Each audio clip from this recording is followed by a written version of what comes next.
Ambon masuk zona hijau. Gunawan Mochtar minta vaksinasi anak jangan lagi jadi syarat PTM.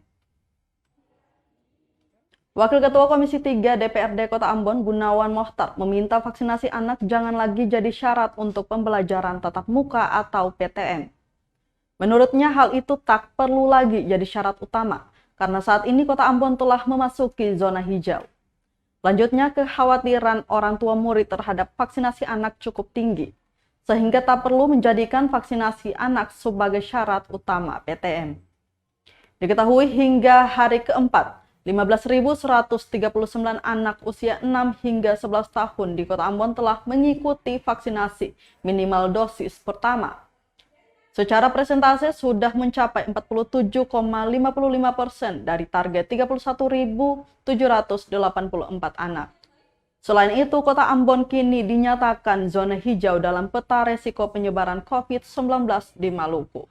Pasalnya selama sebulan penuh tidak ada yang terkonfirmasi positif dan tidak ada yang dirawat di rumah sakit. Saya meminta kepada pemerintah Kota Ambon dalam hal ini Richard Loana Peci selaku Wali Kota Ambon supaya segera sekolah itu diaktifkan.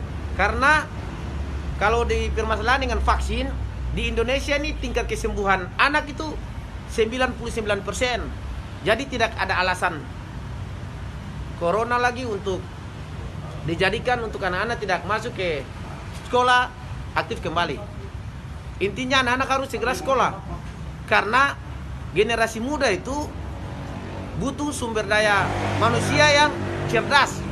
Kalau tidak sekolah anak-anak semua di rumah cuma aja main HP, main-main. Jadi generasi kita orang Maluku ini nanti khususnya Kota Ambon ini nanti bodoh. Apalagi kata nih Maluku ini tingkat kemiskinan keempat di Indonesia.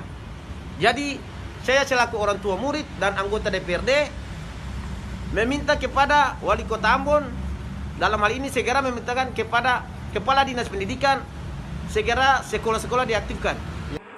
Dengan membuat karya dalam bentuk cetak, ya. Jadi nanti Anda memilih cetak apa yang Anda inginkan.